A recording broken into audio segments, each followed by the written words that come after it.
ॐ अज्ञानतिमिरान्धस्य ज्ञानाञ्जनशलाकया चक्षुरुन्मिलितं येन तस्मै श्रीगुरवे नमः।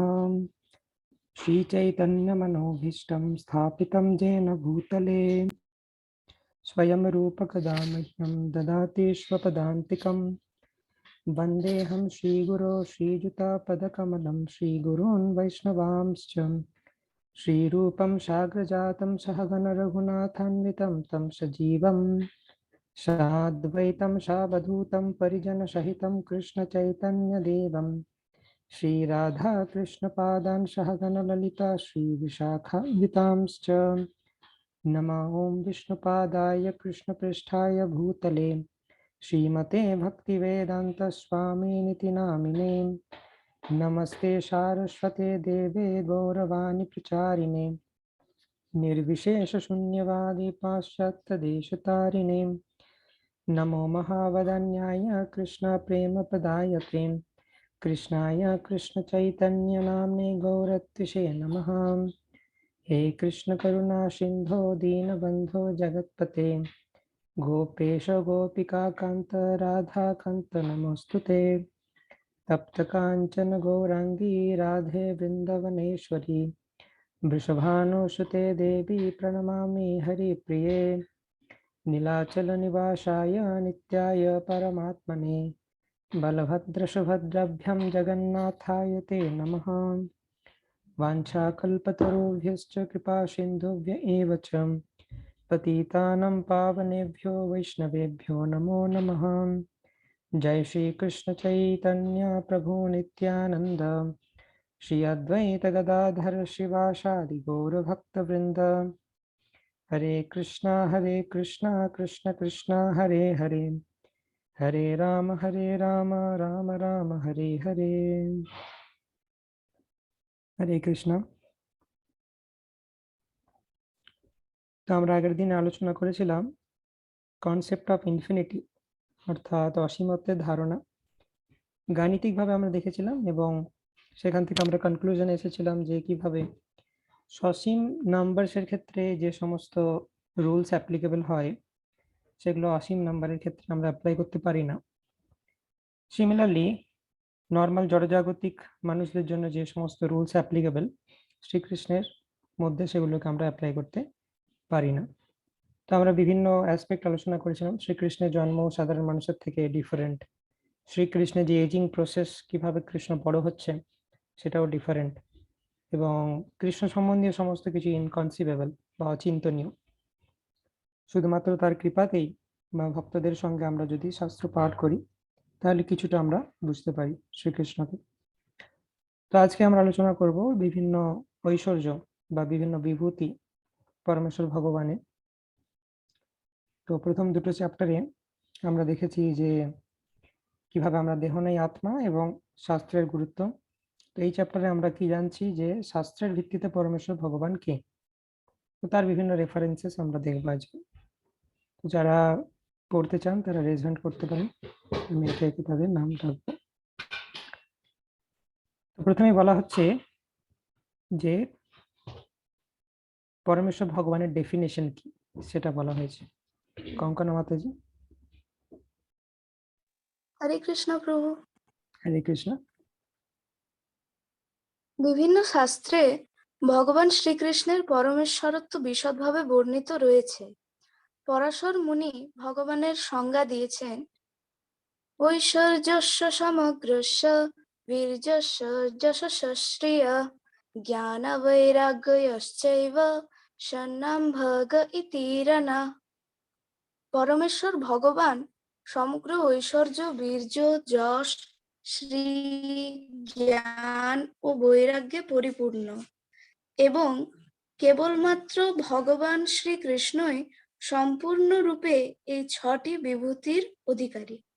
তো এখানে দেখতে পাচ্ছি যে ডেফিনেশন দিয়েছেন যে কাউকে যদি পরমেশ্বর ভগবান রূপে আমাদের মানতে হয় তাহলে তার মধ্যে কি কি কোয়ালিফিকেশন থাকা উচিত যে আমি তাকে ভগবান বলবো। তো তার ডেফিনেশন দিয়েছেন যে ছটা বিভূতি পূর্ণ মাত্রাতে যার মধ্যে উপস্থিত আছে।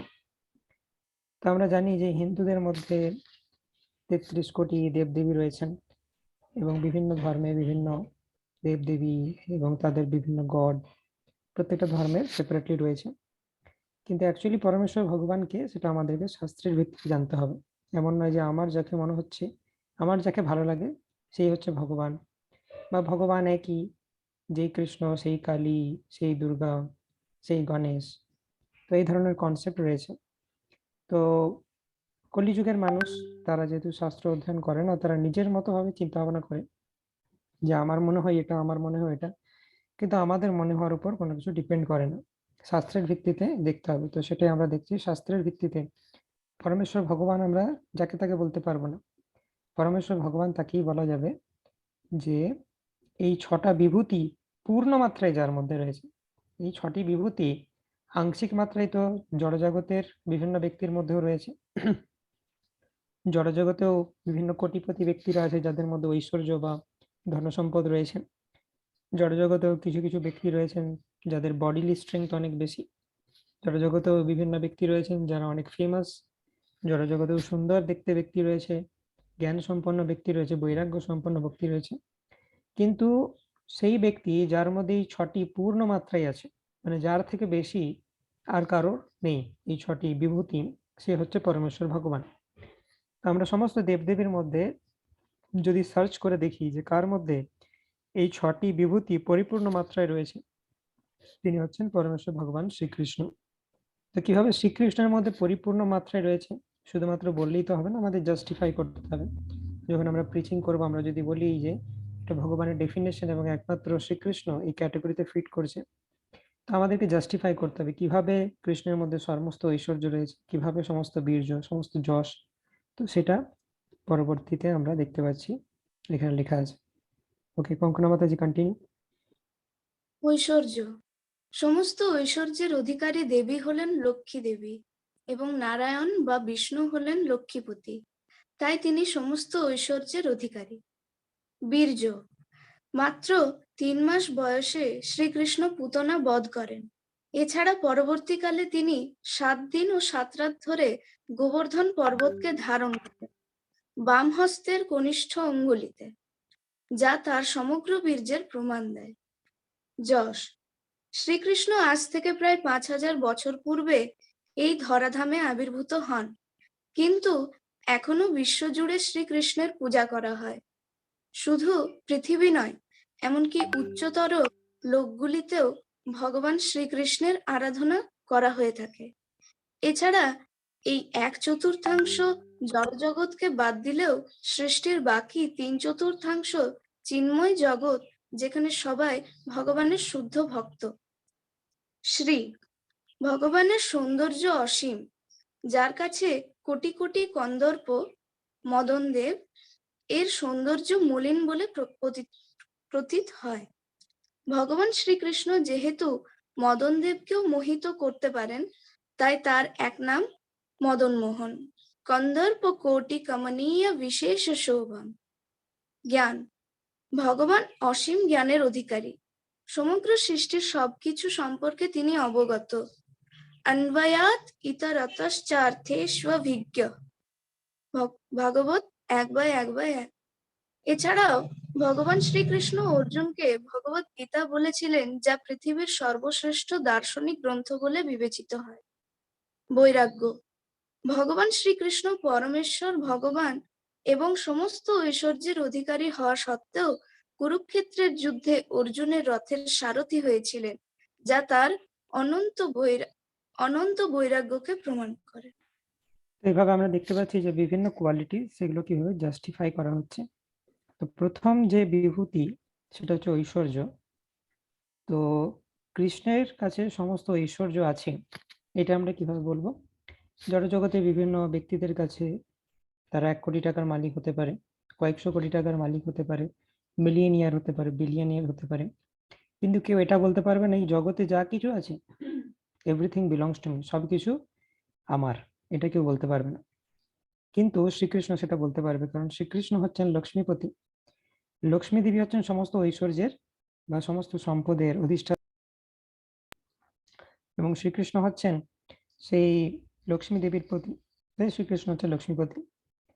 এটাকে আমরা আরেকভাবে বুঝতে পারি যে কোনো মানুষ সে যদি কোটি টাকার মালিক হয়, তার অনেক ধন সম্পদ আছে, তার অনেক জমি জায়গা সমস্ত কিছু আছে, কিন্তু আমরা যদি একটু ডিপলি চিন্তা করি, এই সমস্ত জিনিস তার কাছে কতদিন আছে, এই সমস্ত জিনিস তার কাছে কতদিন আছে, এটা টেম্পোরারি।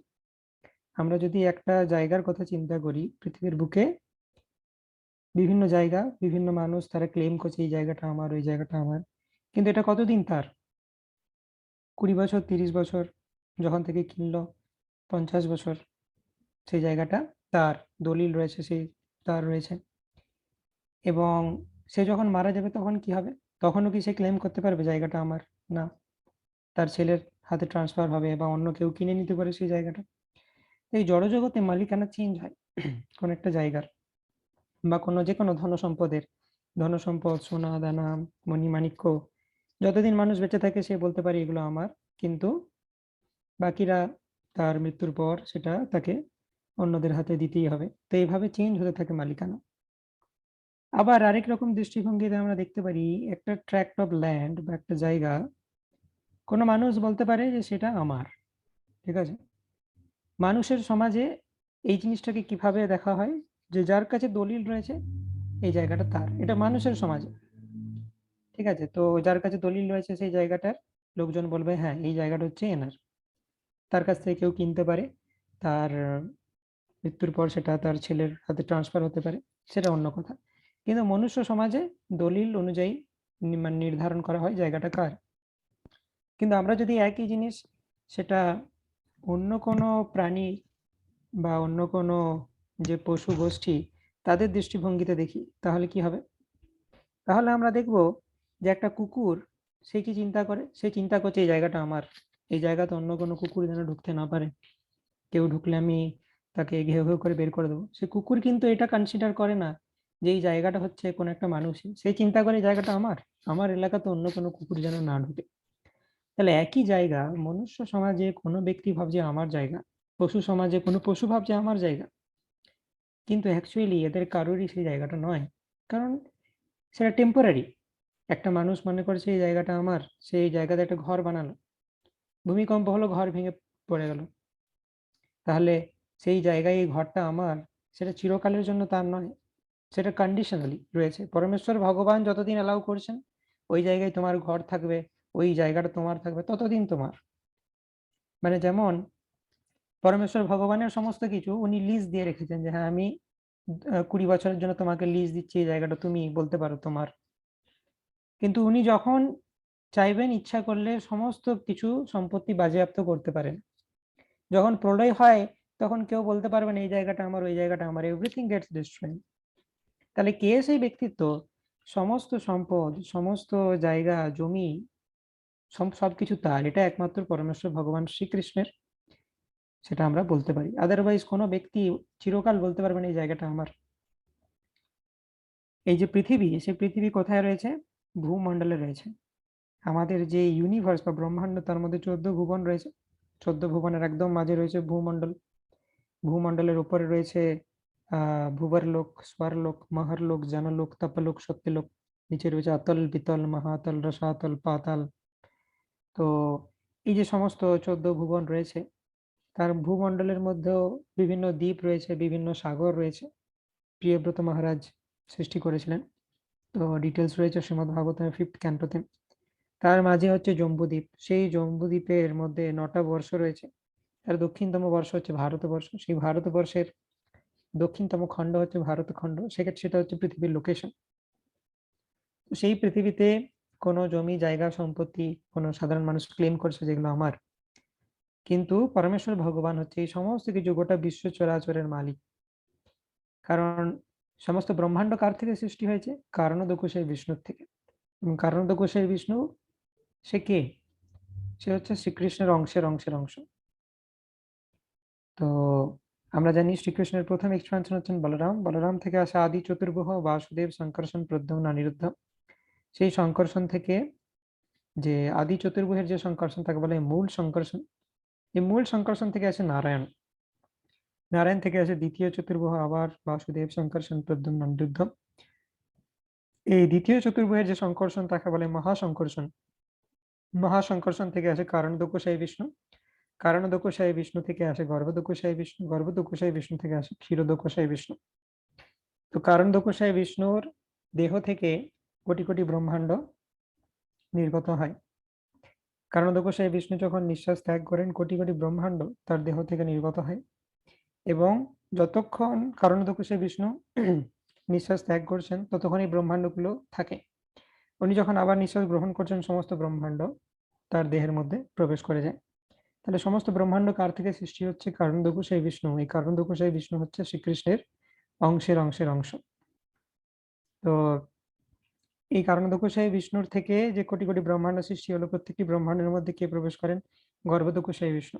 কারণদক্ষসায়ী বিষ্ণু নিজেকে এক্সপান্ড করেন, গর্ভদক্ষসায়ী বিষ্ণু রূপে তিনি প্রবেশ করেন। গর্ভদক্ষসায়ী বিষ্ণু ব্রহ্মাণ্ডের মধ্যে প্রবেশ করে তিনি তার দেহের শ্বেত বা ঘামের দ্বারা একটা ওশেন বা সমুদ্র সৃষ্টি করেন, যেটাকে বলা হয় গর্ভদক্ষ সাগর, যেটা ব্রহ্মাণ্ডের অর্ধেকটা পরিপূর্ণ করে দেয়। তো সেই গর্ভদক্ষসায়ী বিষ্ণু নাভিপদ্ম থেকে ব্রহ্মার সৃষ্টি হয়, এবং সেই পদ্মের যে নাল সেটাকে ব্রহ্মা 14টি অংশে বিভক্ত করেন এবং 14 প্ল্যানেটারি সিস্টেম তৈরি করেন।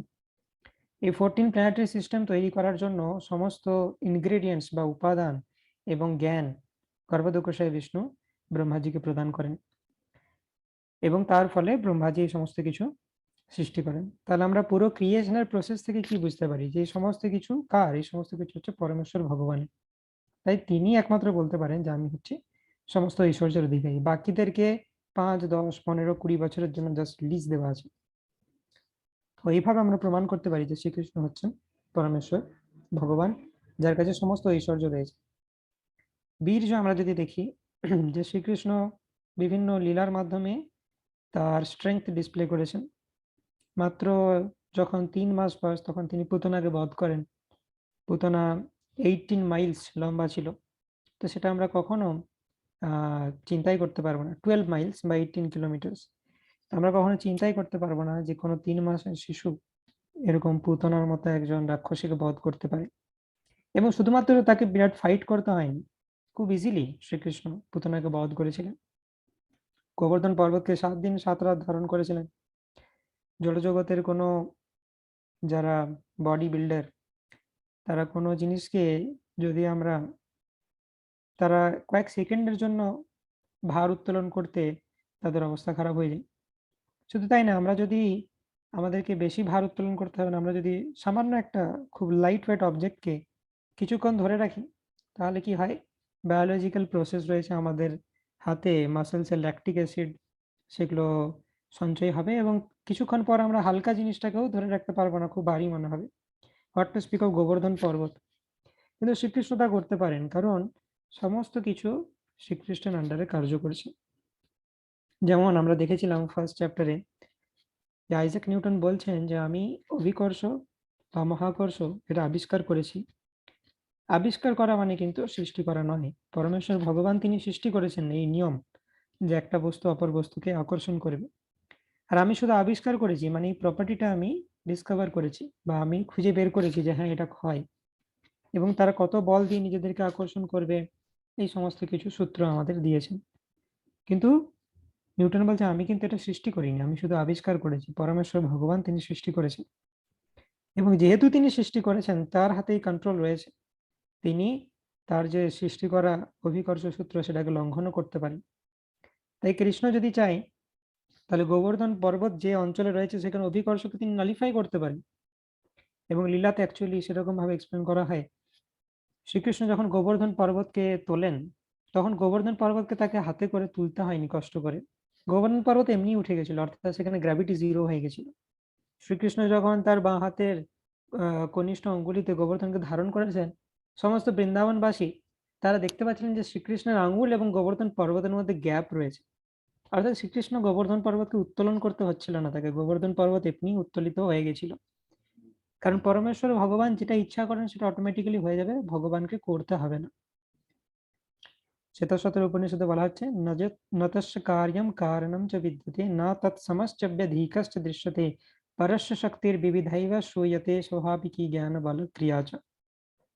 পরমেশ্বর ভগবানের বিভিন্ন টাইপের শক্তি রয়েছে, বিভিন্ন ক্যাটাগরির শক্তি রয়েছে, এবং তিনি যা ইচ্ছা করেন ইমিডিয়েটলি সমস্ত শক্তির মাধ্যমে সেটা করা হয়ে যায়, তাকে নিজেকে করতে হয় না।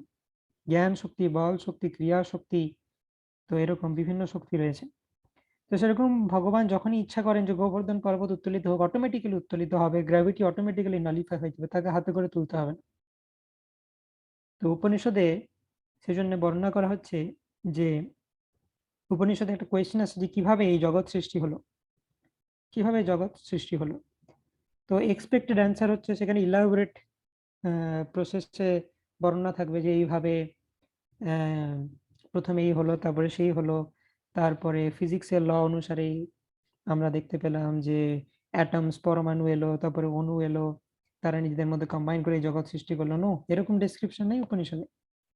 উপনিষদে কোয়েশ্চেন করা হচ্ছে যে কিভাবে জগৎ সৃষ্টি হলো, তার অ্যান্সার হচ্ছে দুটো ওয়ার্ডের মধ্যে, দুটো পদের মধ্যে, সা ঐক্যতা। Answer complete. নেক্সট কোয়েশ্চেন কি জিজ্ঞেস করা হচ্ছে, তো সা ঐক্যতা, অ্যান্সার ইজ কমপ্লিট। তার মানে কি, যে পরমেশ্বর ভগবান দৃষ্টিপাত করলেন সেটাই হচ্ছে আলটিমেট কারণ, আর কিছু দরকার নেই। পরমেশ্বর ভগবান দৃষ্টিপাত করেছেন, তিনি ইচ্ছা করেছেন জগৎ সৃষ্টি হোক, ব্যাস সেটাই এনাফ কারণ জগৎ সৃষ্টি হওয়ার, আর কোনো কারণের দরকার নেই। ইমিডিয়েটলি ভগবানের সমস্ত শক্তি তার সেই ইচ্ছাকে পূর্ণ করবেন। তো সেই জন্য এইরকম পার্সোনালি হচ্ছেন শ্রীকৃষ্ণ, তাকে কোনো কিছু করতে হয় না। অর্থাৎ কোনো কিছু, কোনো যন্ত্রের, বা আমরা ফিজিক্সের যে রুলে আমরা দেখি কোনো যন্ত্রের এফিসিয়েন্সি বা কর্মদক্ষতা কিভাবে আমরা মেজার করি, যে কতটা আউটপুট পাওয়ার আমরা পাচ্ছি আর কতটা ইনপুট পাওয়ার আমরা দিচ্ছি, রাইট? যদি দেখা যায় যতটা ইনপুট পাওয়ার দিচ্ছি ততটাই আউটপুট পাওয়ার পাচ্ছি, তার মানে এফিসিয়েন্সি 1। এবং সেটা হচ্ছে হাইলি রেয়ার, কোনো যন্ত্র এইভাবে কাজ করে না যে এফিসিয়েন্সি 1 হয় তার, কারণ হিট লস আদি বিভিন্ন জিনিস হয়ে থাকে, যারা ফিজিক্স পড়েছে তারা জানে। তো কখনো কোনো জিনিসের এফিসিয়েন্সি 1 নয়, কিন্তু পরমেশ্বর ভগবান শ্রীকৃষ্ণের ক্ষেত্রে এফিসিয়েন্সি কত, শ্রীকৃষ্ণ কত ইনপুট পাওয়ার দিচ্ছে গোবর্ধন পর্বতকে তোলার জন্য, 0।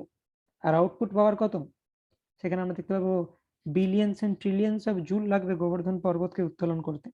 তাহলে billions and trillions of joule divided by 0 মানে কত, শ্রীকৃষ্ণের কর্মদক্ষতা বা এফিসিয়েন্সি হচ্ছে ইনফিনিটি, ম্যাথমেটিক্যালিও প্রুফ করা যায়। তো তার জন্য শ্রীকৃষ্ণ হচ্ছে অসীম বীর্য সম্পন্ন। ফিজিক্সে কোনো যন্ত্রাংশ এক্সিস্ট করে না যার এফিসিয়েন্সি 1, আর এদিকে শ্রীকৃষ্ণের এফিসিয়েন্সি হচ্ছে ইনফাইনাইট। তো এইভাবে আমরা দেখতে পাচ্ছি যে তিনি আনলিমিটেড ঐশ্বর্য, আনলিমিটেড বীর্যের অধিকারী।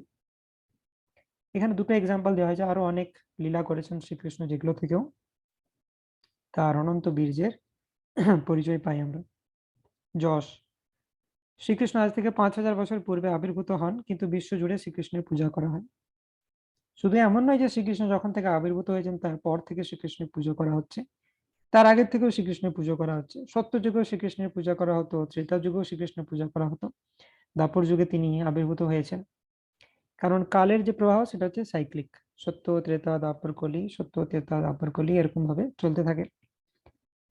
তো যেহেতু ব্রহ্মার প্রত্যেক দিনে শ্রীকৃষ্ণ একবার করে আসেন, ব্রহ্মার প্রত্যেক দিনে 1000টি চতুর্যুগ রয়েছে, অর্থাৎ সত্য ত্রেতা দ্বাপর কলি, এটা হচ্ছে একটা চতুর্যুগ, এটা শেষ হলে আবার সত্যযুগ আসবে, সত্য ত্রেতা দ্বাপর কলি, এইভাবে 1000 চতুর্যুগ রয়েছে। এই 1000 চতুর্যুগের মধ্যে যে ব্রহ্মার একদিন, সেটা 14টি মনুর শাসনকালে বিভক্ত। তো আমরা যদি 1000-কে 14 দিয়ে ডিভাইড করি, 71 পয়েন্ট সামথিং, প্রত্যেকটা মনু একাত্ম চতুর্যুগ করে শাসন করেন। এবং এই সমস্ত মনুর নাম রয়েছে, প্রথম যে মনু সে হচ্ছে স্বয়ম্ভুবা মনু, এবং তারপরে যে সপ্তম মনু সে হচ্ছে স্পেশাল, কারণ তার রাজত্বকালের সময় শ্রীকৃষ্ণ আসেন, তার নাম বৈবস্বত মনু, এবং বর্তমানে তিনি রাজত্ব করছেন। কারণ শ্রীকৃষ্ণ খুব রিসেন্টলি এসেছিলেন, আমাদের হিসাবে মনে হতে পারে আমাদের লাইফ স্প্যান যেহেতু কম, 5000 বছর আগে শ্রীকৃষ্ণ এসেছিলেন, সেটা অনেক বেশি। কিন্তু আমরা যদি ব্রহ্মার দৃষ্টিভঙ্গিতে দেখি, তাহলে দেখবো ব্রহ্মার প্রত্যেক দিন শ্রীকৃষ্ণ আসছে, ব্রহ্মা প্রত্যেক দিন সকালে উঠে এই ব্রহ্মাণ্ডকে রচনা করেছে, এবং শ্রীকৃষ্ণ একবার করে ভিজিট করে যাচ্ছেন ব্রহ্মাকে প্রত্যেক দিন। তো ব্রহ্মার দৃষ্টিকোণ থেকে শ্রীকৃষ্ণ রোজ আসছেন। এইভাবে যে সপ্তম মনু বৈবস্বত মনুর শাসনকালে তার যে একাত্ম চতুর্যুগ রয়েছে, বৈবস্বত মনুর শাসনকালে যে একাত্ম চতুর্যুগ রয়েছে, তার মধ্যে 28তম চতুর্যুগে, সে 28তম চতুর্যুগে সত্য ত্রেতা দ্বাপর কলি রয়েছে, তার দাপরে শ্রীকৃষ্ণ আসেন। বাকি যে 999টি চতুর্যুগ সেটাতে আসেন না। শুধুমাত্র একটা চতুর্যুগে আসেন, অর্থাৎ প্রত্যেক দিনে একবার করে ভিজিট করেন। তো কিন্তু এরকম যেহেতু সাইক্লিক্যালি চলতে থাকে, আবার ব্রহ্মার পরের দিনে আবার শ্রীকৃষ্ণ আসেন, তাই শ্রীকৃষ্ণের যশ লিমিটেড নয় বাই টাইম, যে যখন দাপর যুগ শুরু হলো কৃষ্ণ এলেন তারপর থেকে জগৎবাসী জানলো বা ব্রহ্মাণ্ডে পরিচিত হলো সবাই যে শ্রীকৃষ্ণ বলে কেউ আছেন। নো, শ্রীকৃষ্ণ সবসময়তেই আছেন, তার যশ সবসময়তেই রয়েছে। তিনি যখন আবির্ভূত হন তিনি তার লীলা ডিসপ্লে করেন, এবং যারা খুব ফরচুনেট, যারা ভগবত ভক্তি করে, তারা পারফেকশনাল স্টেজে পৌঁছে গেছে, তাদেরকে সঙ্গ প্রদান করার জন্য ভগবান আসেন। কিন্তু এমন নয় যে শ্রীকৃষ্ণ যখন আসেন তারপর থেকে তার ব্যাপারে সবাই জানে। জড়জগতের ব্যক্তিরা এমন নয় যে তার জন্মের আগে থেকেই জানে সবাই। নো, তারা জগতে আসে, তারা কিছু রিমার্কেবল কাজ করে, তারপরে জগৎবাসী জানে, কিছুদিন মনে রাখে, তারপরে ভুলে যায়, বা পৃথিবী যখন ধ্বংস হবে তাদের যশও ধ্বংস হয়ে যাবে। কিন্তু ভগবান শ্রীকৃষ্ণের যশ কখনো ধ্বংস হয় না, এবং তার আবির্ভাবের পূর্বে এবং সব সময়তে আর কি ইটারনালি তার যশ রয়েছে, এবং তিনি সব জায়গায় পরিচিত। তো এটা হলো টাইম ফ্রেম, যে তিনি সমস্ত টাইম ফ্রেমেই শ্রীকৃষ্ণের যশ বর্তমান। এবার আমরা যদি স্পেস এবং টাইম দুটো জিনিস রয়েছে, রাইট? তো সমস্ত টাইম পয়েন্টে শ্রীকৃষ্ণের যশ বর্তমান, এবং সমস্ত স্পেসের যে পয়েন্ট সেখানেও শ্রীকৃষ্ণের যশ বর্তমান। শুধু পৃথিবী নয়, এমনকি উচ্চতর লোকগুলিতেও ভগবান শ্রীকৃষ্ণের আরাধনা করা হয়ে থাকে। শ্রীকৃষ্ণ হচ্ছেন এমন একজন ব্যক্তিত্ব যিনি হচ্ছেন মোস্ট ফেমাস, সব থেকে বেশি যশ। এমন কেউ নেই যে শ্রীকৃষ্ণ সম্বন্ধে জানেন না। এখন প্রশ্ন হতে পারে যে না, অনেকেই তো রয়েছে পৃথিবীতে, বিভিন্ন জাতি রয়েছে যারা শ্রীকৃষ্ণের ব্যাপারে শোনেনি। তো সেই পয়েন্টে আসছি, কিভাবে সবাই শ্রীকৃষ্ণকে জানেন, অ্যাকচুয়ালি কোনো না কোনো ফর্মে শ্রীকৃষ্ণের পূজা করেন। তো প্রথম কথা, এই যে পৃথিবীতে আমরা যে দেখতে পাচ্ছি যে বিভিন্ন ব্যক্তিরা কিছু অজ্ঞ রয়েছে, তো পৃথিবী হচ্ছে খুব মাইনিউট। আমরা বর্ণনা করলাম একটা ইউনিভার্সের পার্সপেক্টিভ থেকে আমি যদি দেখি, 14 ভুবন রয়েছে। তো 14 ভুবনের মধ্যে যে হায়ার প্ল্যানেটারি সিস্টেম, সেখানে তো সবাই শ্রীকৃষ্ণ সম্বন্ধে জানে এবং সবাই শ্রীকৃষ্ণের পুজো করছে। এবং পৃথিবীর মধ্যেও বা ভূমণ্ডলের মধ্যেও যে বিভিন্ন জায়গা রয়েছে, সেখানেও বিভিন্ন অধিবাসীরা শ্রীকৃষ্ণের যশ কীর্তন করছেন। তো পৃথিবীর মধ্যে কিছু ব্যক্তি যদি না জানেন শ্রীকৃষ্ণ সম্বন্ধে, সেটা 0.00000001% লোক হয়তো শ্রীকৃষ্ণ সম্পর্কে জানেন না ডাইরেক্টলি। কিন্তু একটা ইউনিভার্সের বাকি সমস্ত জীবেরা শ্রীকৃষ্ণ সম্বন্ধে জানেন, বা তারা শ্রীকৃষ্ণের আরাধনা করছেন। এটা আমরা মেটেরিয়াল ওয়ার্ল্ডের পার্সপেক্টিভ থেকে বলছি। স্পিরিচুয়াল ওয়ার্ল্ডে সবাই তো শ্রীকৃষ্ণ সম্বন্ধে জানে, শ্রীকৃষ্ণের পুজো করেছে তারা। স্পিরিচুয়াল ওয়ার্ল্ড হচ্ছে 3/4, আর জড়জগৎ হচ্ছে 1/4। স্পিরিচুয়াল ওয়ার্ল্ডে সবাই জানেন শ্রীকৃষ্ণের সম্বন্ধে, সবাই আরাধনা করছেন। মেটেরিয়াল ওয়ার্ল্ডেও সবাই শ্রীকৃষ্ণের আরাধনা করছেন।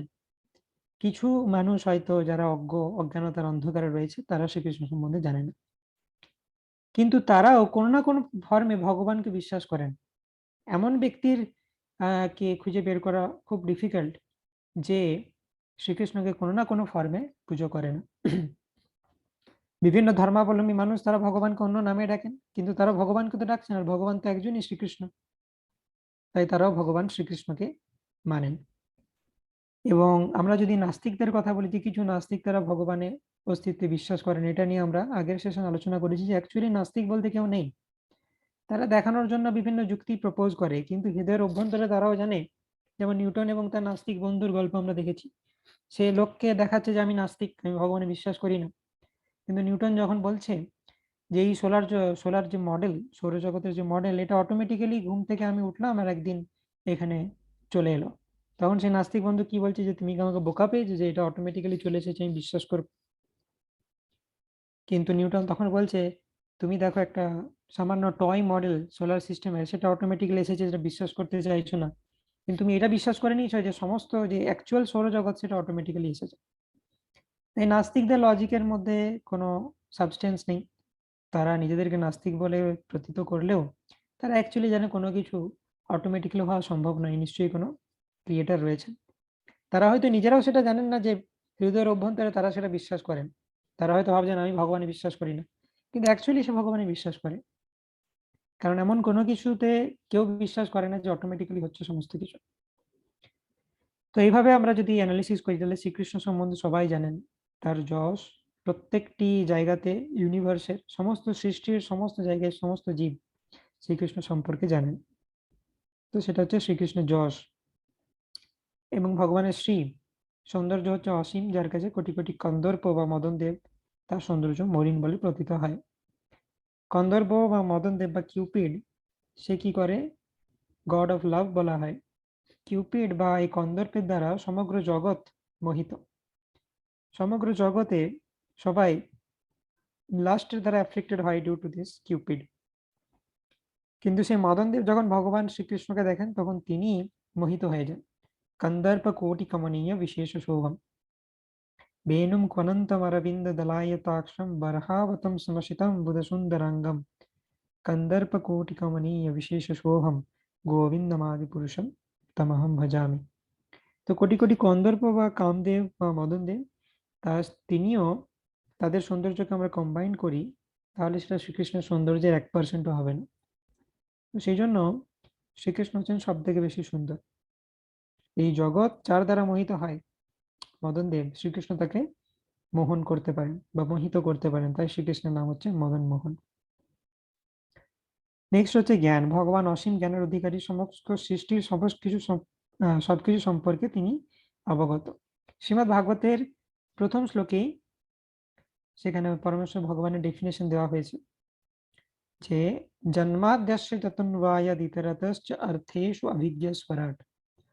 জন্মাদি যস্য যতঃ, যার থেকে এই সমস্ত সৃষ্টি হয়েছে। জন্মাদি যস্য যতঃ অন্বয়াত ইতরতশ্চ অর্থেষু অভিজ্ঞ, অর্থাৎ ইনডাইরেক্টলি এবং ডাইরেক্টলি, অর্থাৎ তার শক্তির মাধ্যমে অথবা তিনি পার্সোনালি এই সৃষ্টির সমস্ত কিছু সম্পর্কে তিনি অবগত। কারণ প্রত্যেকটি জীবের হৃদয়ে তিনি রয়েছেন পরমাত্মা রূপে, ক্ষীরদোকসাই বিষ্ণু রূপে। ভগবদ গীতায় শ্রীকৃষ্ণ বলছেন সর্বস্য চাহম হৃদি সন্নিবিষ্ট মত্তস্মৃতির্জ্ঞানমপোহনম চ वेदैश्च सर्वैरहमेव वेद्यो वेदान्तकृद्वेद विदेव चाहम।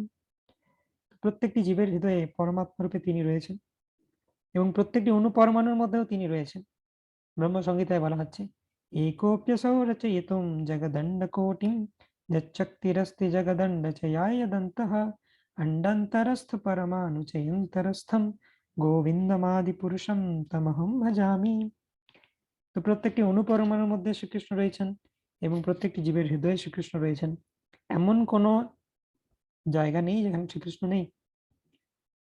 তার বিভিন্ন ফর্মে, কখনো তিনি ক্ষীরোদকোষায় বিষ্ণু রূপে থাকতে পারেন, তিনি পার্সোনালি থাকতে পারেন, এবং তার এনার্জির মাধ্যমে সব জায়গাতে তিনি রয়েছেন এবং সব জায়গাতে সমস্ত কিছু সম্বন্ধে প্রত্যেকটি জীব তাদের কি ইনক্লিনেশন, তারা কি ভাবছে, তাদের কি ইচ্ছা, সমস্ত কিছু তিনি জানেন।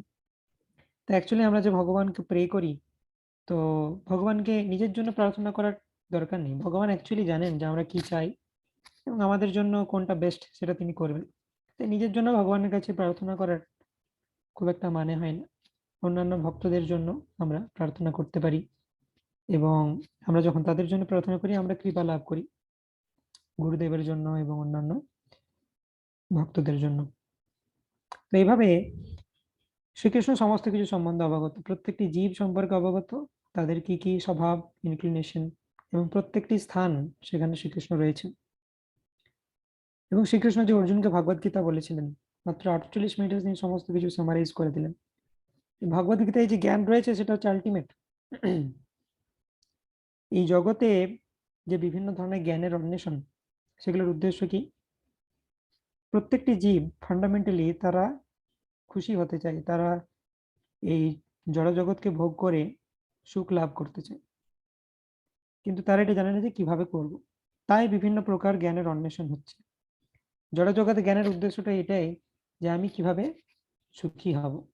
তো সেজন্য বিভিন্ন ধরনের জ্ঞান অন্বেষণ করছে। কিন্তু পরমেশ্বর ভগবান শ্রীকৃষ্ণ গীতার মধ্যে 48 মিনিটে সবকিছু সামারাইজ করে দিয়েছেন। কেউ যদি গীতা অনুসারে জীবন যাপন করেন, সে অটোমেটিক্যালি হ্যাপি হয়ে যাবে। তাই জড়জগতে জ্ঞানের যে অন্বেষণ, তার যা উদ্দেশ্য, ফিজিক্স, কেমিস্ট্রি, ম্যাথমেটিক্স, বায়োলজি, এই সমস্ত কিছুর উদ্দেশ্য কি? জড়জগৎকে জানবো এবং জড়জগৎকে জেনে আমি কিভাবে এই জড়জগৎকে আরো ভালোভাবে ভোগ করতে পারবো, এটা হচ্ছে উদ্দেশ্য জড়জাগতিক জ্ঞানের। কিন্তু এত কিছু জানার পরেও আমরা খুশি হতে পারছি না। কিন্তু পরমেশ্বর ভগবান 48 মিনিটে গীতায় যে সামারি দিয়েছেন সেটা যদি ফলো করি অটোমেটিক্যালি আমরা খুশি হয়ে যাব। তো সেজন্য ভগবদ গীতার 7th চ্যাপ্টারের 2nd শ্লোকে ভগবান বলছেন, জ্ঞানম তেহম সবিজ্ঞানম ইদম বক্ষ্যামি শেষতঃ যজ্ঞত্বা নেহ ভূয়ন্নত যত্তব্যম অবশিষ্যতে। তো পরমেশ্বর ভগবান বলছেন যে তোমাকে গীতার আমি যে নলেজ বলছি, এটা যদি তুমি বুঝতে পারো, এটা যদি তুমি জেনে নাও, তাহলে আর অন্য কিছু তোমার জানার বাকি থাকবে না। তুমি বুঝতে পারো যে তোমার সমস্ত কিছু জানা হয়ে গেছে। এই কনফিডেন্স নিয়ে ভগবান বলছেন যে গীতার মধ্যে সমস্ত কিছু জ্ঞান রয়েছে, এবং সেটা আরো ইলাবোরেটলি আমরা শ্রীমদ্ ভাগবতমে দেখতে পাই, চৈতন্য চরিতামৃতে আরো যে স্ক্রিপচার রয়েছে সেখানে দেখতে পাই, কিন্তু কনডেন্সড ফর্মে গীতার মধ্যে পরমেশ্বর ভগবান সমস্ত জ্ঞান প্রদান করেছেন। এবং এই ভাগবত গীতাকে আজ পর্যন্ত the highest philosophical treatise of all times বলে মানা হয়, সর্বশ্রেষ্ঠ দার্শনিক গ্রন্থ। অর্থাৎ অনেক গ্রন্থ রয়েছে পরমেশ্বর ভগবানকে জানার জন্য, জীবন যাপনের জন্য, কিন্তু ভগবত গীতার থেকে উচ্চতর আর কিছু নেই। বিভিন্ন ওয়ার্ল্ড ওয়াইড বিভিন্ন স্কলার্সরাও তারা এই রিমার্ক দিয়েছেন ভগবত গীতাকে। ওকে, তো এত সমস্ত কিছু শ্রীকৃষ্ণের মধ্যে রয়েছে, বিভিন্ন বিভূতি, কিন্তু তা সত্ত্বেও বৈরাগ্য এটা হচ্ছে খুব ইম্পর্টেন্ট। জড়জগতে দেখি আমরা বিভিন্ন জনের কাছে এই বিভূতির কিছু কিছু অংশ থাকে, কিন্তু তাদের মধ্যে তার সাথে সাথে অনেক অহংকার চলে আসে, প্রাইড চলে আসে, কিন্তু শ্রীকৃষ্ণের মধ্যে তা নয়। এত সমস্ত ঐশ্বর্য বিভূতির অধিকারী হওয়া সত্ত্বেও কুরুক্ষেত্রের যুদ্ধে অর্জুনের রথের সারথি হয়েছিলেন, এবং সারথির পজিশন হচ্ছে খুব নিকৃষ্ট অ্যাকচুয়ালি। তো যখন কোনো যোদ্ধা তার সারথিকে কিছু মেসেজ কমিউনিকেট করতে চায় যে তুমি ডান দিকে চলো, বাঁ দিকে চলো, সামনে চলো, যুদ্ধে এত কোলাহল থাকে যে সে যোদ্ধা যদি বলে যে তুমি এটা করো সেটা করো, তাহলে শোনা যাবে। তো সেজন্য কি করতে হয়, যে যোদ্ধা রয়েছে সে যদি ডান পা দিয়ে সারথিকে লাথি মারে, তাহলে সারথিকে বুঝতে হবে যে আমাকে ডান দিকে যেতে হবে, বাঁ পা দিয়ে লাথি মারলে বাঁ দিকে যেতে হবে। তো শ্রীকৃষ্ণ এইরকম একটা পজিশন নিতে প্রস্তুত আছেন তার ভক্তের জন্য। এইটা হচ্ছে তার অসীম বৈরাগ্য। তিনি সমস্ত সৃষ্টির মালিক, কি দরকার আছে এইরকম পজিশন নেওয়ার, কিন্তু ভক্তের জন্য তিনি সমস্ত কিছু করতে প্রস্তুত। সেই জন্য শ্রীকৃষ্ণের সমস্ত যে কোয়ালিটি রয়েছে তার মধ্যে টপ মোস্ট কোয়ালিটি হচ্ছে ভক্ত বাৎসল্য। শ্রীকৃষ্ণ হচ্ছেন অধিক মাত্রায় ভক্ত বৎসল, তার এই কোয়ালিটি হচ্ছে সর্বশ্রেষ্ঠ। শ্রীকৃষ্ণের একটা নাম হচ্ছে অচ্যুত। তো অচ্যুত কথাটার মানে হচ্ছে যার কখনো চ্যুতি হয় না, বা যে কখনো ট্রান্সেন্ডেন্টাল প্ল্যাটফর্ম থেকে চ্যুত হয় না। বিভিন্ন ট্রান্সেন্ডেন্টালিস্ট, জ্ঞান যোগী, কর্মযোগী, তারা কি জন্য যোগ অবলম্বন করেন, যে আমরা এই প্রকৃতির 3 গুণের থেকে ট্রান্সেন্ডেন্টাল প্ল্যাটফর্ম বিশুদ্ধ সত্যস্তরে অধিষ্ঠিত হবে।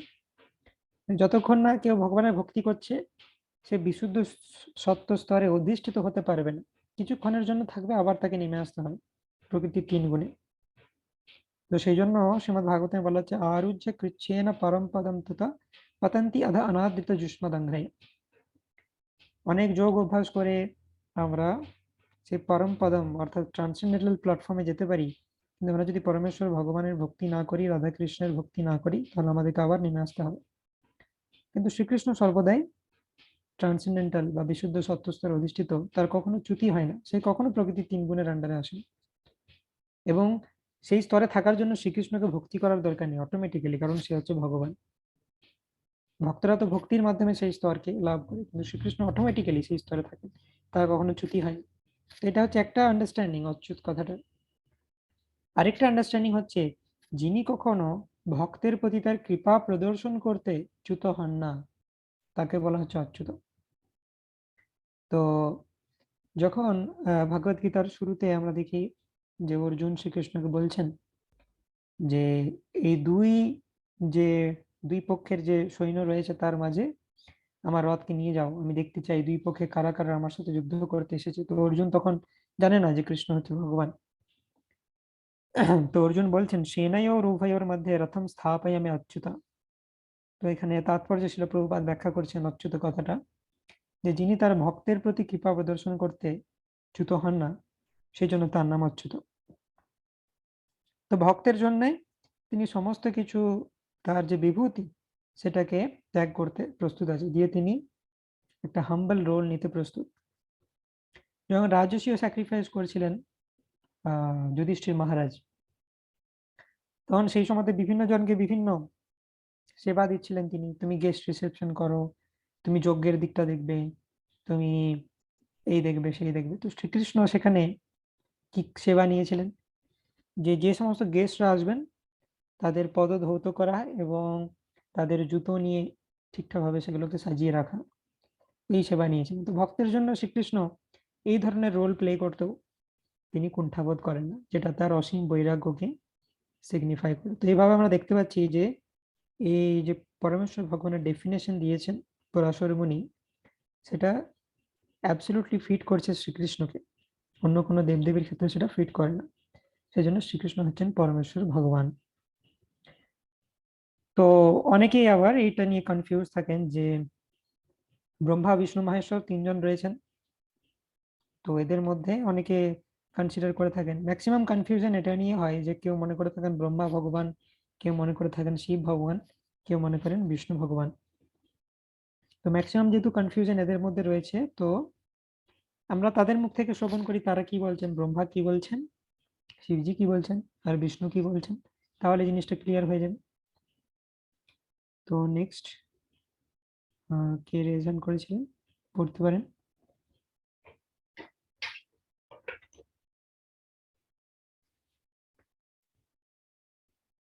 ওকে, বিষ্ণুপ্রভু পড়ো।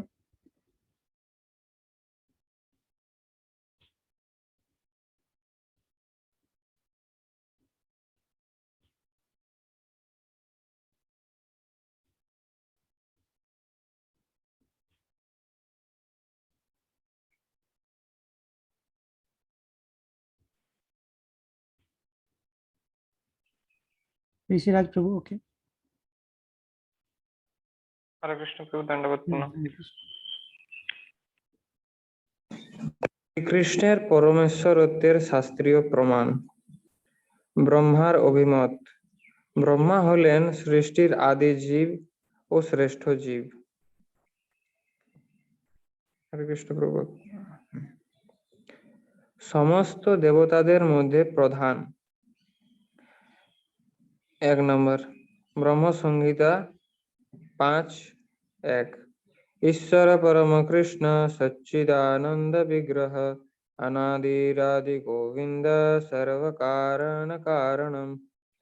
ভগবানের গুণাবলী ধারণকারী বহু পুরুষ আছেন, কিন্তু শ্রীকৃষ্ণ হচ্ছেন পরম পুরুষ, কারণ তার ঊর্ধ্বে আর কেউ নেই। তিনি হচ্ছেন পরমেশ্বর এবং তার শ্রী বিগ্রহ সচ্চিদানন্দময়। তিনি হচ্ছেন আদি পুরুষ গোবিন্দ এবং তিনি হচ্ছেন সর্বকারণের কারণ। অর্থাৎ ব্রহ্ম সংহিতার প্রারম্ভে ব্রহ্মা শ্রীকৃষ্ণের পরমেশ্বরত্ব প্রতিষ্ঠা করেছেন। তো এই যে ব্রহ্ম সংহিতা ব্রহ্মাজি কখন লিখেছিলেন, ব্রহ্মাজি যখন গর্ভদুঃখশায়ী বিষ্ণু নাভিপদ্ম থেকে তার সৃষ্টি হয় পদ্মের মধ্যে। তো ব্রহ্মাণ্ডের প্রথম সৃষ্ট জীব হচ্ছে ব্রহ্মা, এবং তিনি সৃষ্টির পর দেখছেন চারিদিকে অন্ধকার, কোথাও কিছু নেই। তিনি এটা বুঝতে পারছেন যে আমি কে, আমার কেন উৎপত্তি হয়েছে, আমার কাজ কি। তো তিনি পুরো কনফিউজড। তো সেই সময় পরমেশ্বর ভগবান ব্রহ্মাজিকে একটা মেসেজ দিলেন, গর্ভদুঃখশায়ী বিষ্ণু। কিভাবে মেসেজ দিলেন, চারিদিকে যে গর্ভদুঃখ সাগর রয়েছে, সেই গর্ভদুঃখ সাগরে বিভিন্ন তরঙ্গ একে অপরের সাথে তারা কোলাইড করছে, এবং তখন সেখানে আওয়াজ হচ্ছে, দুটো তরঙ্গ যখন কোলাইড করে, তপাহ তপাহ তপাহ। তো ব্রহ্মাজি বুঝতে পারলেন যে পরমেশ্বর ভগবান আমাকে ইন্ডিকেশন দিচ্ছেন যে তোমার তপস্যা করা উচিত। তো ব্রহ্মাজি বহু বছর ধরে তপস্যা করেন, তারপরে তিনি বুঝতে পারেন যে আমি কে, আমার উদ্দেশ্য কি, আমাকে কেন সৃষ্টি করা হয়েছে।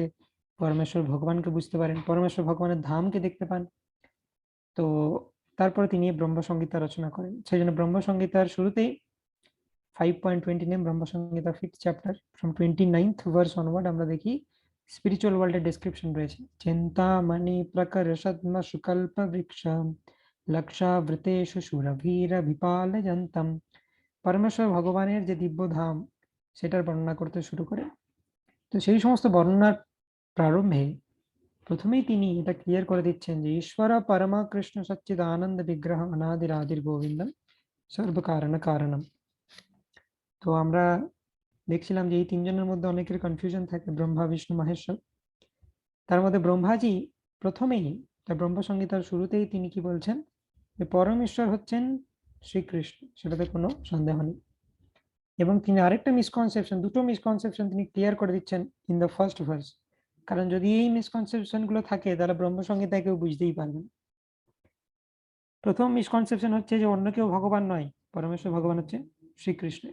দ্বিতীয় মিসকনসেপশন মানুষের থাকে যে ভগবান নিশ্চয়ই নিরাকার বা কোনো আলো, নিরাকার জ্যোতি, সেটা নয়। শ্রীকৃষ্ণ হচ্ছেন সচ্চিদ আনন্দ বিগ্রহ, তার বিগ্রহ রয়েছে সচ্চিদ আনন্দময়, তিনি নিরাকার নন। তো তারপরে ব্রহ্মাজি বলছেন যে ঠিক আছে, যদি শ্রীকৃষ্ণ পরমেশ্বর ভগবান হয় তাহলে আমি কি, ব্রহ্মাজির কি পজিশন সেটা নিজেই বর্ণনা করছেন তিনি, এবং অন্যান্য ডেমিগডদের পজিশনও তিনি বর্ণনা করবেন। কন্টিনিউ ঋষিরাজ প্রভু। এবং ব্রহ্ম সংহিতার 5.49 শ্লোকে ব্রহ্মা নিজের অবস্থান ও পদ ব্যক্ত করেছেন।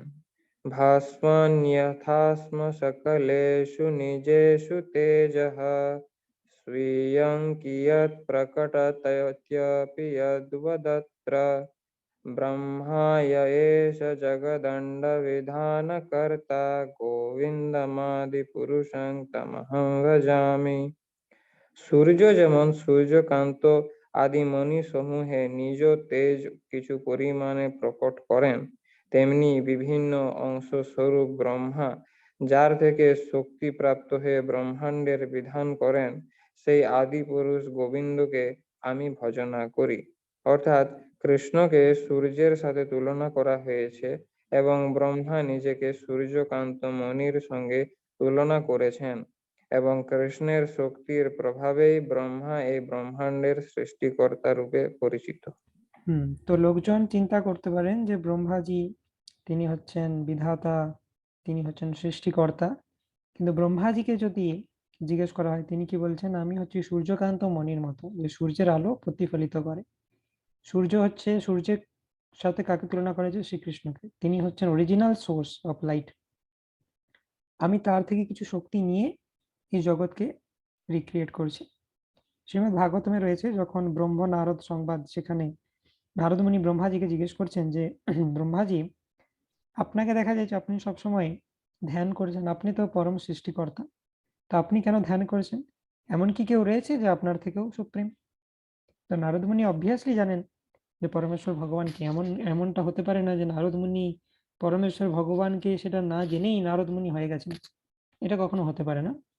তো নারদ মুনি জানেন পরমেশ্বর ভগবান শ্রীকৃষ্ণ, কিন্তু তবুও তিনি ব্রহ্মাজিকে কেন জিজ্ঞেস করছেন যে ব্রহ্মাজি, আপনাকে সবসময় দেখা যায় ধ্যানরত অবস্থায়, কেউ কি আছে যে আপনার থেকে উঁচু?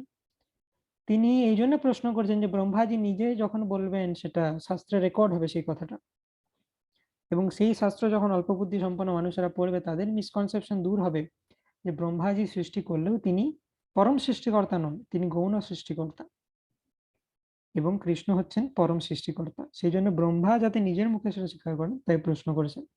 এবং ব্রহ্মা শ্রীমদ্ ভাগবতমেও বলেছেন এবং ব্রহ্ম সংগীতাতেও একই কথা বলছেন। এরপর গণেশ সম্পর্কে বলা হয়েছে, ব্রহ্মাজি কি বলছেন, কন্টিনিউ। ব্রহ্ম সংগীতার 5.50 শ্লোকে ব্রহ্মা গণেশ সম্পর্কে বলেন, यत्पाद पल्लव युगं विनिधाय कुंभ वंदे प्रणाम समये स गणाधिराजः विघ्नान् विहन्तु मलमस्य जगत्त्रयस्य गोविन्दमादिपुरुषं तमहं भजामि। গণেশ ত্রিজগতের বিঘ্ন বিনাশ করার উদ্দেশ্যে শক্তি লাভের জন্য যার পাদপদ্ম স্বীয় মস্তকের কুম্ভ যুগলের উপর নিয়ত ধারণ করেন, সেই আদি পুরুষ গোবিন্দকে আমি ভজনা করি। অর্থাৎ গণেশ ও তার বিঘ্ন বিনাশ করার ক্ষমতা ভগবান শ্রীকৃষ্ণের কাছ থেকেই প্রাপ্ত হন। খুব সুন্দর রিসাইটেশন ভার্সেসে। তো আমরা এই পার্টটা আলোচনা করব আজকে, যে ব্রহ্মাজির অভিমত, তারপরে শিবের অভিমত আমরা পরের দিন কন্টিনিউ করব। তো ব্রহ্মাজি কি বলছেন গণেশ সম্পর্কে?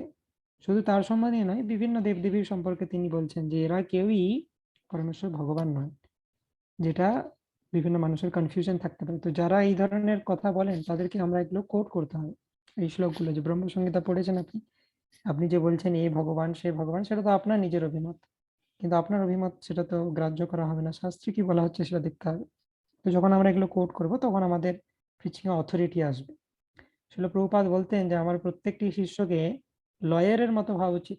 লয়ার যেমন সবসময় বলেন যে এইটা এই ধারাতে লেখা আছে, এই এই আইন অনুসারে তুমি দোষী বা তুমি নির্দোষ, তিনি সঙ্গে সঙ্গে ল কোট করেন যে এই লতে এটা আছে, প্রিভিয়াসলি এই ইস্যু উঠেছিল তখন এই। তো এইভাবে আমরা দেখতে পাই যে বিভিন্ন যে দেবদেবীর পজিশন সেটা ব্রহ্মসংহিতাতে ব্রহ্মাজি বলছেন, সেগুলো আমাদের কোট করা উচিত। তো গণেশ কিভাবে, গণেশকে আমরা জানি বিঘ্ন বিনাশক। গণেশ তিনি বিঘ্ন বিনাশ করার ক্ষমতা কার কাছ থেকে লাভ করেন? গণেশও বিঘ্ন বিনাশক জানি আমরা, আবার ভক্তরা কি জানি? বিঘ্ন বিনাশক নৃসিংহদেব। তাহলে কে আদি? এই শ্লোকের মাধ্যমে সেটা বোঝা যাচ্ছে। মহারাষ্ট্রের ডিভোটিসরা তারা গণেশ চতুর্থীতে অনেক সেলিব্রেশন করে। ভারতবর্ষের বিভিন্ন জায়গাতে বিভিন্ন মানুষ চিন্তা করতে পারে যে গণেশই হচ্ছে তার মানে আদি, বিঘ্ন বিনাশ করার ক্ষমতা, কিন্তু এখানে আমরা দেখতে পাচ্ছি যে বলা হচ্ছে যে শ্রীকৃষ্ণ বা গোবিন্দ বা গোবিন্দেরও কোন ফর্ম? নৃসিংহদেব, সেই ফর্ম হচ্ছে আমরা জানি বিঘ্ন বিনাশ করার আদি। তো যেহেতু গণেশ পরমেশ্বর ভগবান গোবিন্দকে অর্চনা করছেন, তিনি বিঘ্ন বিনাশ করার শক্তি লাভ করছেন তার কাছ থেকে। অর্থাৎ যে সমস্ত ডেমিগডস বা দেবদেবীরা রয়েছেন তারা স্বতন্ত্রভাবে কিছু করতে পারেন না। ভগবদ গীতার 7th চ্যাপ্টার আমি রেকমেন্ড করবো সবাইকে পড়তে। এই ডেমিগডস সম্বন্ধিত যে বিষয় শ্রীকৃষ্ণ নিজে আলোচনা করেছেন, তো সেখানে 7th চ্যাপ্টারে তিনি বলছেন যে जो जो जाम जाम तनुम भक्ता श्रद्धा अर्चितुमिच्छति तस्यं तस्य चलम श्रद्धम तामेव विदधाम्यहम्। তার আগে তিনি বলছেন কামাইস্তস্থিত জ্ঞানা প্রপদ্যন্তে অন্ন দেবতা তম তম নিয়মমশ্বায় প্রকৃত্য নিয়তশ্বায়। কারা দেবদেবীর কাছে যায়? কামাইস্তস্থিত জ্ঞানা, যাদের কামের দ্বারা বা জড়জাগতিক ইচ্ছা বা বাসনার দ্বারা যাদের বুদ্ধি লুপ্ত হয়েছে, তারা দেবদেবীর কাছে যায়। অর্থাৎ অল্প বুদ্ধি সম্পন্ন যারা, তারা দেবদেবীর কাছে যায়, কারণ দেবদেবীর কাছে যাওয়ার কোনো মিনিং নেই। দেবদেবীরা তোমাকে হেল্প করতেই পারবে না আনলেস কৃষ্ণ তাদেরকে স্যাংশন করেছে। যখন আমরা কোনো দেবদেবীর কাছে যাই, তাদের কাছে বর চাই, এমন নয় যে সেই দেবদেবী আমাদেরকে বর দিয়ে দিতে পারেন। না, সেই দেবদেবীকে কৃষ্ণের কাছে বলতে হবে যে আমার কোন একজন ভক্ত আমার কাছ থেকে এই বর চাইছেন, শ্রীকৃষ্ণ যদি বলেন ঠিক আছে আমি তোমাকে স্যাংশন করছি, তবে সেই দেবদেবী আমাদেরকে বর দিতে পারেন। তো দেবতারা বর দেওয়ার জন্য শ্রীকৃষ্ণের উপর নির্ভরশীল। আবার যে দেবদেবীর উপাসক, সেই দেবদেবীর উপাসনা করার জন্য শ্রীকৃষ্ণের উপর নির্ভরশীল। যো যো জম জম তনুম ভক্ত শ্রদ্ধায় অর্চিতুমিচ্ছতি তস্যম তস্য চলম শ্রদ্ধাম তামেব বিদধাম্যহম। কেউ যদি কোনো পার্টিকুলার ডেমিগডকে ওয়ার্শিপ করতে চায়, শ্রীকৃষ্ণ তার হৃদয়ে পরমাত্মা রূপে তার সেই শ্রদ্ধাকে ফিক্স করেন। শ্রীকৃষ্ণ বলেন যে ঠিক আছে তুমি এই ডেমিগডকে ওয়ার্শিপ করতে চাও, তুমি আমাকে ওয়ার্শিপ করতে চাও না? শ্রীকৃষ্ণ বলেন ঠিক আছে আমি তোমার শ্রদ্ধাকে দৃঢ় করেছি, তুমি ওয়ার্শিপ করে দেখে নাও যে তোমার কত লাভ হয়, কত তুমি সুখে থাকো। তারপর যেদিন তুমি রিয়েলাইজ করবে যে না ডেমিগড ওয়ার্শিপ অনেক হয়েছে আমার, এরপর আমি শ্রীকৃষ্ণের ওয়ার্শিপ করবো, সেদিন তুমি আমার কাছে ফিরে এসো, আমি তোমাকে হেল্প করব। তো দেবদেবীর যে উপাসক, সে দেবদেবীর উপাসনা করার জন্য কৃষ্ণের উপর নির্ভরশীল। যে দেবতা বা দেবী, সে তার উপাসককে বর দেওয়ার জন্য কৃষ্ণের উপর নির্ভরশীল। তাহলে কৃষ্ণের মাধ্যমেই যদি সমস্ত কিছু হয়, তাহলে why not directly surrender unto Krishna? কৃষ্ণের প্রতি কেন আমরা ডাইরেক্টলি সারেন্ডার করবো না? সেই যদি দেবদেবীকে বর চাইতে হয়, দেবদেবী আবার শ্রীকৃষ্ণকে বর চাইবেন আমাদের হয়ে, শ্রীকৃষ্ণ অ্যাপ্রুভ করবেন, তাহলে শ্রীকৃষ্ণের অ্যাপ্রুভাল ছাড়া যখন আমার কাছে কিছু আসতে পারে না, তাহলে শ্রীকৃষ্ণের কাছেই কেন ডাইরেক্টলি চাইনি? সেই জন্য ভাগবত বলছেন যে अकाम सर्व कामो वा मोक्ष काम उदारधि तीव्रेण भक्ति যোগেন যজেত পুরুষম পরম। শ্রীমদ্ ভাগবতে বলা হচ্ছে আমরা অকামী হই, অর্থাৎ আমাদের কোনো মেটেরিয়াল ডিজায়ার্স নেই, পিওর ডিভোটি, আমরা পিওর ডিভোটি হই, বা সর্ব কাম বা সমস্ত মেটেরিয়াল ডিজায়ার্স আমাদের রয়েছে এরকম ব্যক্তি হই, কিংবা মোক্ষ কাম, আমরা যদি মোক্ষ বা লিবারেশন চাই, আমাদের ইচ্ছা যাই হোক, আমরা যদি অকাম হই, সর্বকাম হই, মোক্ষ কামই হই, আমাদের কি করা উচিত? দেবদেবীর কাছে যাওয়া উচিত নয়? তীব্রেণ ভক্তি যোগেন যজেত পুরুষম পরম। তীব্র ভক্তিযোগের মাধ্যমে শ্রীকৃষ্ণের উপাসনা করা উচিত, এবং শ্রীকৃষ্ণ তিনি ঠিক করবেন যে কোন জিনিসটা আমাদের পক্ষে সুটেবল, সেটা আমাদের দেবেন। কোন জিনিসটা আমাদের পক্ষে সুটেবল নয় সেটা দেবেন না। কিছু কিছু সময় আমরা শ্রীকৃষ্ণের কাছে প্রার্থনা করি, কোনো কোনো জিনিস খুব সহজে পেয়ে যাই, আবার কিছু কিছু প্রার্থনা করি পাই না, অনেক সময় লাগে। আমাদের মনে হতে পারে শ্রীকৃষ্ণ এটা কেন করছেন। শ্রীকৃষ্ণ হচ্ছে আমাদের পিতার মতো। ছেলে পিতার কাছে যাই চাইবে সেটা পিতা দিয়ে দেবে না, পিতা আগে বিচার করবে যে এটা তার জন্য ভালো না খারাপ। শ্রীকৃষ্ণ বলছেন যে বিজ্ঞ আমি এই মূর্খে বিষয় কেন দেবো, সচরণামৃত দিয়ে বিষয় ভুলাইব। তো যদি কোনো জীবাত্মা শ্রীকৃষ্ণের কাছে বলে যে আমাকে জড়জাগতিক সুখ দাও, তো সে মূর্খ বলে জড়জাগতিক সুখ চাইছে। সে জানে না এই জড় বিষয় বিষের থেকেও বেশি ডেঞ্জারাস। কারণ কি, বিষ কি করে আত্মা থেকে শরীরকে সেপারেট করে, বিষয় কি করে, জড়জাগতিক ইচ্ছা বা বিষয় লালসা এটা কি করে আত্মাকে পরমাত্মার থেকে সেপারেট করে দেয় for millions of life Times. Crore crore জন্ম আমরা সেপারেটেড হয়ে যাই শ্রীকৃষ্ণের কাছ থেকে, দিয়ে দুঃখ ভোগ করতে থাকি। বিষ আমাদের তাৎক্ষণিক কষ্ট দেয়, শরীর থেকে আত্মা আলাদা হয়ে যায়, কিন্তু বিষয় জড় বিষয় লালসা আত্মার থেকে পরমাত্মাকে কোটি কোটি বছর ধরে সেপারেট করে দেয়, এবং আত্মা অনন্ত কোটি কষ্ট সাফার করে।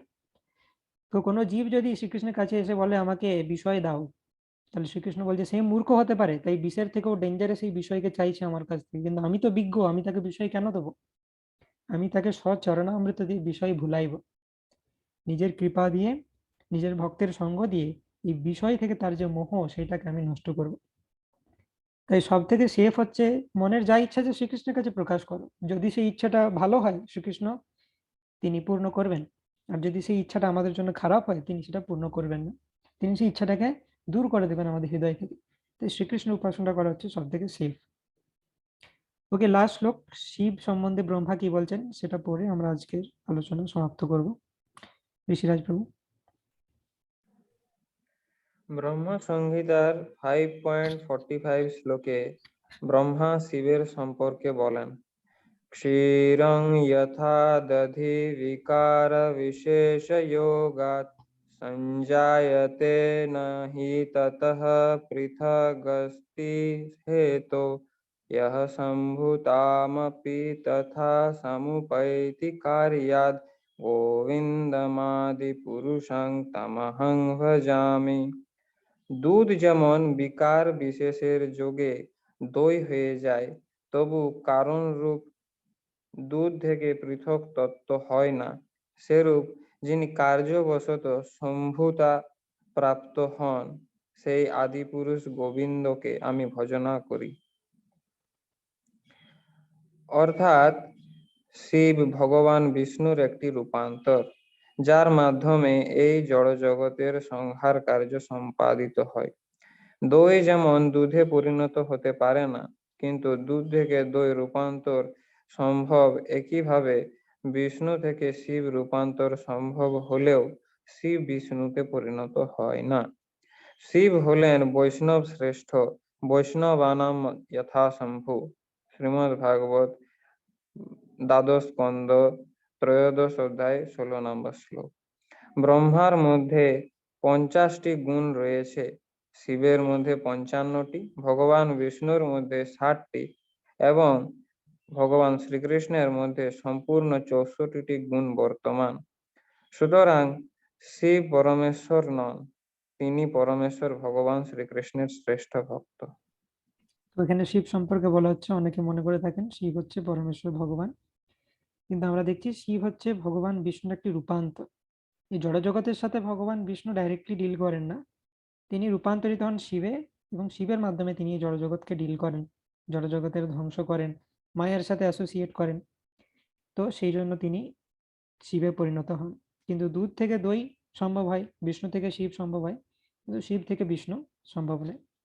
শিব তত্ত্ব হচ্ছে বিষ্ণু তত্ত্বের অধস্তন, এবং জীব তত্ত্ব হচ্ছে শিব তত্ত্বের অধস্তন। তার মানে হায়ারার্কি হচ্ছে জীব তত্ত্ব, তার থেকে সুপিরিয়র শিব তত্ত্ব, তার থেকে সুপিরিয়র বিষ্ণু তত্ত্ব। জীব তত্ত্বের মধ্যে সর্বশ্রেষ্ঠ জীব হচ্ছে ব্রহ্মা, এবং তারপর শিব তত্ত্বের মধ্যে শম্ভু, সে হচ্ছে ব্রহ্মার থেকে সুপিরিয়র। এবং বিষ্ণু বা ভগবান শ্রীকৃষ্ণ, বিষ্ণু ভগবান বিষ্ণুর বিভিন্ন অবতার, সেগুলো হচ্ছে বিষ্ণু তত্ত্ব। তো সেই জন্য ব্রহ্মা যেহেতু জীব তত্ত্বের মধ্যে শ্রেষ্ঠ, 50টি গুণ বর্তমান, শিবের মধ্যে 55টি, বিষ্ণুর মধ্যে 60টি, এবং ভগবান শ্রীকৃষ্ণ যেহেতু বিষ্ণুরও উৎস, সেটা আমরা পরে দেখব। বিষ্ণু ভার্সেস কৃষ্ণ বলে একটা চ্যাপ্টার রয়েছে, সেখানে আরো ডিটেলস আমরা দেখব। সম্পূর্ণ 64টি গুণ বর্তমান। সুতরাং শিব পরমেশ্বর ভগবান নন, তিনি পরমেশ্বর ভগবানের রূপান্তর বলতে পারি, বা পরমেশ্বর ভগবান শ্রীকৃষ্ণের শ্রেষ্ঠ ভক্ত, বৈষ্ণবানাম যথাসম্ভব। যত বৈষ্ণব রয়েছে অর্থাৎ বিষ্ণুর যত ভক্ত রয়েছে তার মধ্যে শম্ভু বা শিব হচ্ছেন সর্বশ্রেষ্ঠ। তো এই শ্লোকটা আমাদের মনে রাখা উচিত। তো কেউ যখন বলবেন তখন আমরা এটা করতে পারি যে পরমেশ্বর ভগবান, তার শুদ্ধ ভক্ত হচ্ছেন শিবজি, তিনি পরমেশ্বর ভগবান নয়। এবং পরের দিন আমরা দেখব শিবের অভিমত, শিবজি কি বলছেন, যে তিনি কি পরমেশ্বর ভগবান, এটাও আমরা কোট করতে পারি যে শিবজি নিজে কি বলছেন, তিনি কি বলছেন এই পরমেশ্বর ভগবান। তো এইভাবে আমরা শাস্ত্রের মাধ্যমে উপযুক্ত লজিক দিয়ে বোঝানোর চেষ্টা করতে পারি, মানুষজনকে প্রিচ করতে পারি, আমাদের যতটুকু করার আমরা করতে পারি। কিন্তু আলটিমেটলি আমরা এটা এনশিওর করতে পারবো না যে সে ডিভোটি হবে কিনা, তার হৃদয়ে পরমাত্মা রূপে পরমাত্মা থেকে ইন্সপায়ার করবেন কিনা, সেটা ভগবানের বিষয়। তার কর্ম কিরকম আছে, তার সুকৃতি কিরকম আছে, এই সমস্ত বিষয়ের উপর ডিপেন্ড করছে। কিন্তু আমরা আমাদের কাজ করে যাব। ওকে, তো পরের দিন আমরা সেই পয়েন্ট থেকে কন্টিনিউ করব। श्रील प्रभुपाद की जय, स्वागत गौर भक्तवृंद की जय। हरे कृष्ण कृष्ण कृष्ण हरे हरे, हरे राम राम राम हरे हरे।